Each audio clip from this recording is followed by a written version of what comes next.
সবাইকে আসসালামু আলাইকুম। আশা করছি আপনারা সবাই ভালো আছেন। মাইক্রোসফট মোবাইল এক্সেলের হোম রিভিউর দ্বিতীয় পর্বে আপনাদের সবাইকে স্বাগতম। আমরা প্রথম পর্বে দেখেছিলাম নাম্বার ফরম্যাট পর্যন্ত। এখন আমরা দেখব পরের অপশনগুলো। পরের অপশনে আছে ফরম্যাট অ্যাজ টেবিল। এই অপশনটা আবার কি? এই অপশনটা হচ্ছে গিয়ে আপনি আপনার এক্সেলকে একটা ডাইনামিক রূপ দেওয়ার মতো এবং একদম পিসিতে করার মতো যে লুক, সেই লুক আপনি দিতে পারবেন এর মাধ্যমে। সেটা কীভাবে? ফরম্যাট অ্যাজ এ টেবিলে যখন আমি ক্লিক করব, আপনার দেখেন এটা অটোমেটিক অ্যাজ এ টেবিলের মতো, একটা টেবিলের মতো হয়ে গেল। দেখছেন? জাস্ট হচ্ছে গিয়ে ফরম্যাট অ্যাজ এ টেবিল দেওয়ার সাথে সাথে এটা টেবিলের মতো হয়ে গেল। এখন আপনি এখান থেকে আপনার ইচ্ছা মতো অপশনগুলো ব্যবহার করতে পারবেন। জাস্ট এটা দেখেন, আমাকে কিন্তু সরাসরি টেবিল অপশনে নিয়ে গেছে। আমি ছিলাম হোম অপশনে, সেখান থেকে আমাকে কিন্তু টেবিল অপশনে নিয়ে গেছে। টেবিল অপশনের জন্য আপনাদের সামনে ভিডিও আসতেছে। আজকে আমরা হোম অপশনের দ্বিতীয় ভাগটা শেষ করব। তো আমি যদি আবার টোটালটা সিলেক্ট করি এবং সেই সাথে ফরম্যাট অ্যাজ এ টেবিলে ক্লিক দেই, সেক্ষেত্রে কিন্তু এটা যাচ্ছে না। আপনাদের এখান থেকে যদি ব্যাকে আসতে হয়, সেক্ষেত্রে আপনি এই অপশনটা ব্যবহার করে আসতে পারবেন। হ্যাঁ, তারপরে যে অপশনটা আছে সেটা হচ্ছে কি কার্ড ভিউ। এটা একটা মজার অপশন।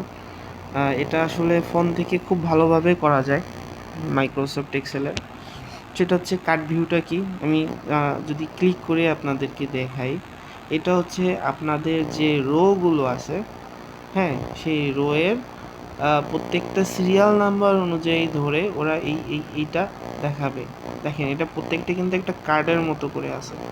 আমি যদি একটাতে ক্লিক করি, দেখেন এই একটা রোয়ে যতগুলো ইনফরমেশন আছে ততগুলো কিন্তু চলে আসছে। আমার এখানে দুইটা জায়গায় ফর্মুলা বসানো আছে, সেই দুইটা জায়গায় কিন্তু আমার ফর্মুলার আইকন আসতেছে, দেখেন।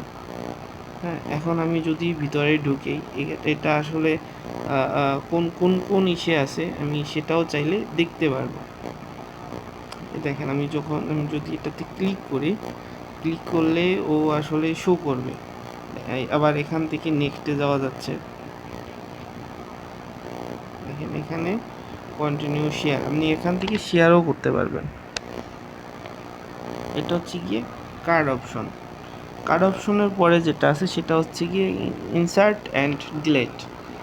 আপনাদের এখান থেকে যদি দরকার হয়, এখন আমি ভাবছি যে আমার এখানে যে ডাটাটা আছে, যে সিলেক্টেড ডাটাটা আছে, এই ডাটার মাঝখান থেকে আমার এক্সট্রা একটা রো করার জন্য আপনি এখান থেকে ক্লিক করার পরে ইনসার্ট অপশন আসবে, আপনি এখান থেকে ইনসার্ট করতে পারবেন। বা আপনার মনে হলো আপনার আরও ইনসার্ট করা দরকার, একসাথে অনেকগুলো সেল, সেক্ষেত্রে আপনি ডানে বা বামে উভয় পাশে আপনি ইনসার্ট করতে পারবেন। এখন আমি যদি জাস্ট একটা সেল ক্লিক করি এবং ইনসার্টের চাপ দেই, সেক্ষেত্রে এই দেখেন ইনসার্ট শিফট টু রাইট, মানে এটা ডান পাশে ইনসার্ট হচ্ছে। আবার যদি এই দেখেন, এটা কিন্তু ডান পাশে সরে গেল, একটা সেলই এটা ডান পাশে সরে গেল। আবার আমি চাচ্ছি এখান থেকে আমার বাম পাশে একটা সেল, একটা ঘর নেওয়ার জন্য, সেক্ষেত্রে আমি এখানে কি করব, আমার এখান থেকে বাম পাশে এই যে ইনসার্ট রোজ, এখান থেকে ইনসার্ট হয়ে গেল, পুরোটা একটা ইনসার্ট রো হয়ে গেল। তারপর আছে কি ইনসার্ট কলম, এখান থেকে একটা কলম ইনসার্ট হয়ে গেল। তারপরে আছে কি ডিলেট অ্যান্ড শিফট রো, এই ঘরটা ডিলেট হবে এবং এটা বাম পাশে শিফট হয়ে আসবে। আমি যদি এটাকে ডিলেট অ্যান্ড শিফট রো দেই, তাহলে দেখেন এটা কিন্তু ডিলেট হয়ে গেল এবং এটা বাম পাশে চলে আসলো। এ হচ্ছে কি ইনসার্ট অ্যান্ড ডিলেটের কাজ। আপনি যদি চান পুরোপুরি ডিলিট করতে, আপনি জাস্ট একটা সেল সিলেক্ট করুন এবং এই যে এখানে যে ডিলেট রো এবং ডিলেট কলাম আছে, আপনি চাইলে পুরো কলামটা এবং পুরো রোটাকে আপনি ডিলেট দিয়ে দিতে পারতেছেন শুধু একটা অপশন থেকে। তারপরে যেটা আছে সেটা হচ্ছে কি ফরম্যাট সেল সাইজ। এই যে সেলগুলো আছে, সেই সেলগুলোর হাইট এবং ওয়াইট আপনি দুইটাকেই চাইলে বাড়াতে কমাতে পারবেন। যেমন আমি যদি চাই এখানে আমার হাইট থাকবে 20 এবং আমার ওয়েট থাকবে 15, আমি জাস্ট এটাকে সিলেক্ট করে দিলাম, টিক দিয়ে দিলাম। দেখেন আমার এখানে কিন্তু এই এই এই এইটা দেখেন আমার এটা এখানে যেরকমটা ছিল আমার এটা কিন্তু সাইজটা বড় হয়ে গেছে, দেখতে পারতেছেন। আমার এই একটা ঘর আমি যদি এটাকে আরেকটু বড় করি তাহলে আপনাদের বুঝতে আরেকটু সুবিধা হবে। আমি এখানে গেলাম, আমি এখানে হাইটে দিয়ে দিলাম 50, ওয়াইটে দিয়ে দিলাম আমি 30। এটাকে কাস্টম সাইজ বলে। আপনি এটাকে চাইলে দেখেন আমি কিন্তু শুধুমাত্র একটা রোর জন্য আমি এটাকে কাস্টম সাইজ করে নিলাম। আপনি যদি আবার এখান থেকে ব্যাকে চলে আসেন এটা কিন্তু আবার আগের অবস্থানে চলে আসতেছে। এক্সেলের এই একটা হচ্ছে মজা, আপনি ইচ্ছা মতো কাজ করতে পারবেন, আপনার ইচ্ছা মতো আপনি এটাকে সাজাইতে পারবেন। তারপরের যে অপশনটা আছে সেটা হচ্ছে কি ক্লিয়ার। ক্লিয়ার হচ্ছে কি আমি এখানে যে লেখাগুলো লিখছি এগুলোকে ক্লিয়ার করা, এই ফরম্যাটটাকে ক্লিয়ার করা। এই যে ক্লিয়ার অল মানে কি? ক্লিয়ার অল মানে হচ্ছে কি আমার এখানে যতগুলো ফর্মুলা আছে, আমার এখানে যতগুলো কাস্টমাইজ করা অপশন আছে, হতে পারে লেখার size, font colour, fill colour, তারপর হতে পারে কোনো একটা ফর্মুলা, এগুলো হচ্ছে কি ক্লিয়ার অল। আমি এখানে যদি ক্লিয়ার অল দিই দেখেন আমার এখানে কিন্তু কোনো ধরনের কোনো ফর্মুলা নেই, এমনকি আমার আশেপাশে যে বর্ডারগুলো ছিল আমার কিন্তু সে বর্ডারও নেই। আমি যদি এইখান থেকে আরেকটু দেই, এই দেখেন আমি যদি ক্লিয়ার অল দিলে আমার কিন্তু কিছুই নাই এখানে। হ্যাঁ, আবার যদি আমি এখান থেকে আর একটা অপশন নেই, সেটা হচ্ছে আমি এখানে কিছু সিলেক্ট করলাম, ক্লিয়ারে চাপ দিলাম, ক্লিয়ার ফর্মুলা, আমি এখান থেকে ফর্মুলা চাপ দিলাম। আমার কিন্তু লেখা ঠিকই আছে, বাট আমার যে অন্যান্য যে ফর্মুলাগুলো আমি ইউজ করছিলাম, আমার যে বর্ডার ইউজ করছি, আমার যে ফর্মুলা ইউজ করছি, যে কালার ইউজ করছি, এগুলো কিন্তু সব চলে গেল। এখন আমি চাচ্ছি আমার এইখানে ফর্মুলা সব ঠিক থাকবে, কিন্তু আমার শুধু লেখাগুলো, আমার যে লেখাটা আছে সেই লেখাটা থাকবে না। সেক্ষেত্রে আমি যদি জাস্ট শুধু ক্লিয়ারে দিই আমার সবই থাকতেছে, শুধু আমার লেখাটা থাকতেছে না। এ হচ্ছে গিয়ে ক্লিয়ারে। তারপর হচ্ছে অটোসাম মানে হচ্ছে গিয়ে আপনার যোগ বিয়োগ, গুণ, ভাগ, ম্যাক্স বা মিনিমাম, এগুলো আপনি করতে পারতেছেন। যেমন আমি চাচ্ছি আমার এইখানে যে সিরিয়াল দেওয়া আছে, আমার যে টোটাল সিরিয়াল তার যোগফল কত হবে। আমি জাস্ট এখানে একটা ক্লিক করলাম নিচে, এবং আমি এখানে সাম অপশনটা যদি দেই, দেখেন ও কিন্তু এটা নিজে পুরোটা সিলেক্ট করে নিছে। হ্যাঁ, ও এটা পুরোটা সিলেক্ট করে নিছে, ও যতটুক এই যে উপরে লেখা আছে অতটুক সিলেক্ট করে নিছে। আপনি যদি চান আপনি আপনার ইচ্ছা মতো আরও জায়গা সিলেক্ট করে দিতে পারেন। আমি যদি জাস্ট ওকেতে দেই আমার এখানে টোটাল যোগফল আসতেছে, কত আসতেছে? যোগফল আসতেছে 2450, মানে আমার যতটুকু সিলেক্ট করছি অতটুকুর যোগফল এখানে হচ্ছে 2450। তারপরে কি অপশন আছে? অটোসামের ভিতরে আছে অ্যাভারেজ। আমার এই অপশনের মধ্যে এই যে আমি যতটুকু সিলেক্ট করলাম এই সিলেক্ট জায়গাটার মধ্যে টোটাল অ্যাভারেজ কত। অ্যাভারেজ মানে কি? অ্যাভারেজটা হচ্ছে এখানে 92, 93, 94, 100, 102 বা 109, 110 এগুলো আছে। এর মধ্যে যদি আমি বলি যে 100 আর একটা 50 আর একটা 50, তিনটা মিলে হয় 200, এটা তিনটা যদি অ্যাভারেজ হয় তাহলে 3 দিয়ে ভাগ। এত হিসাব নিকাশ না করে আমি যদি জাস্ট এখানে অ্যাভারেজের এটা অপশনটা দিয়ে দেই, জাস্ট ওকে দিয়ে দিলাম, এখানে টোটাল অ্যাভারেজ হচ্ছে গিয়ে 101। মানে এখানে যতগুলো সংখ্যা আছে এখানে যদি টোটাল 10টা সিলেক্টেড থাকে, এটাকে আমি যদি 101 দিয়ে গুণ দিই তাহলে আমার টোটাল যোগফলটা এখানে চলে আসবে। তারপরে যে অপশনটা আছে সেটা হচ্ছে কি কাউন্ট নাম্বার। এখানে টোটাল কয়টা কাউন্ট আছে আমি কিন্তু এখন বলতে পারতেছি না যে এখানে কয়টা কাউন্ট আছে। আমার তো এখানে 1, 2, 92, 1, 93, 2, 94, 3, 95, 4, একটা করে গোনা সম্ভব না। আমি জাস্ট যদি এখানে কাউন্ট অপশনটা চলে আসে, আমি টোটালটা সিলেক্ট করলাম, কাউন্ট দিলাম, ওকে দিলাম, এখানে টোটাল 19টা আছে। আমি যদি এখানে গুনি এই যে 92 থেকে 1 এবং হচ্ছে গিয়ে এই 93, 2, 94, 3, এভাবে গুনতে থাকলে আমার 110 এসে 19টা হবে। তারপরে যে অপশনটা আছে সেটা হচ্ছে গিয়ে ম্যাক্স। ম্যাক্স হচ্ছে কি আমার এখানে 10 থেকে আমার এখানে হচ্ছে গিয়ে এই যে 92 থেকে 110-এর মধ্যে সর্বোচ্চ যে সংখ্যাটা আছে সেটা হচ্ছে ম্যাক্স। আমি যদি এই ম্যাক্সে চাপ দিই, ম্যাক্সে চাপ দেওয়ার পরে আমি যদি করি, তাহলে এখানে ম্যাক্স কোনটা 110, দেখি এখানে কত শো করতেছে, এখানে কিন্তু 110ই শো করতেছে। তার মানে উত্তর সঠিক হয়েছে এবং আপনার সময় অনেক কমাই দিছে।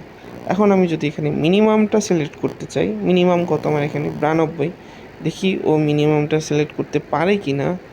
দেখেন মিনিমাম 92 কিন্তু চলে আসছে, এই যে 92। তারপরে অপশন যেটা আছে সেটা হচ্ছে গিয়ে sort and filter. Sort and ফিল্টারটা কি? এটা এক্সেলের জন্য বলেন বা আপনার কাজের সুবিধার জন্য বলেন, এই ফিল্টারের বিকল্প আসলে খুব কমই আছে। আপনার কাজকে আরও সহজ করে দেওয়ার জন্য ফিল্টার একাই যথেষ্ট। যেমন যদি আমি বলি আমার হচ্ছে, তবে এখানে একটা কথা বলে রাখি, আপনার এখানে যদি মার্কস করা থাকে কোনো সংখ্যা বা কোনো লেখা হতে, সেক্ষেত্রে আপনার ফিল্টারিংয়ে আপনার যে রেজাল্টটা দরকার সেই রেজাল্টটা আপনি পাবেন না। তো সেক্ষেত্রে আমি আপনাদেরকে বলবো, আপনারা ফিল্টার করার আগে আপনাদের এখানে যতগুলো মার্কস করা আছে সেগুলোকে আনমার্কস করে দিবেন। আমি এখানে মার্কস সেন্টারটাকে আমি আনমার্কস করে দিলাম। আবার ক্লিক করলেই বা ওইটাতে করলেই সব আনমার্কস হয়ে যাবে। এখন আমি চাচ্ছি যেটা, সেটা হচ্ছে গিয়ে আমি যদি শুধু ফিল্টারে চাপ দিই তাহলে কী হয় চলেন দেখি। আমি শুধু ফিল্টারে যদি চাপ দিই, শুধু ফিল্টারে চাপ দিই, তাহলে আমার আসতেছে কি, ওই রোর আশেপাশে যতটুকু এরিয়া আছে ততটুকু এরিয়া কিন্তু ও নিয়ে নিছে, কিন্তু আমার এই পাশটাতে কিন্তু আসলো না, বাম পাশটাতে আসলো না। সেক্ষেত্রে আমার করণীয় কি আছে? সেক্ষেত্রে আমার করণীয় একটা হচ্ছে কি, আমি বাম পাশের টোটাল রোটাকে সিলেক্ট করব এবং দেন আমি এখান থেকে ফিল্টারে চাপ দেব। যেহেতু আগে একটা ফিল্টার করা ছিল, তাই ফার্স্টে আমার প্রথম ফিল্টারটা উঠে গেছে। আমি যদি আবারও ফিল্টারে চাপ দিই, এটা কিন্তু দেখেন পুরোটা ফিল্টার হয়ে গেছে। ও যতটুকু লেখা ছিল ততটুকুই ও ফিল্টারিংয়ে নিছে। ফিল্টারের কাজটা কি? ফিল্টারের কাজ হচ্ছে গিয়ে আমি এখানে ফিল্টার করলাম, এখন আমি এখানে কি আছে এটা কিভাবে দেখতে পাবো? এই যে ফিল্টার, এই যে অপশনটা, এখানটাতে যদি আপনি চাপ দেন আপনার এটা চলে আসবে। এখানে প্রথম যে অপশনটা আছে সেটা হচ্ছে শর্ট, মানে এ টু জেড। এটা আপনি এ টু জেড মানে হচ্ছে গিয়ে সংখ্যা অনুসারে এ থেকে এ আগে থাকবে এবং জেড পরে থাকবে। প্রথম যে ওয়ার্ডটা সেটা এ আগে এবং বি পরে, এইভাবে থাকবে। যদি এটাতে চাপ দিই, আমি এখান থেকে যদি চাপ দিই, দেখেন এ আগে, তারপর বি এর পরে সি এর পরে হচ্ছে গিয়ে ডি, এভাবেই কিন্তু চলে আসে। মাঝখান থেকে যেহেতু এখানে কোনো ডাটা নেই, সেক্ষেত্রে ও এটা নিতে পারেনি।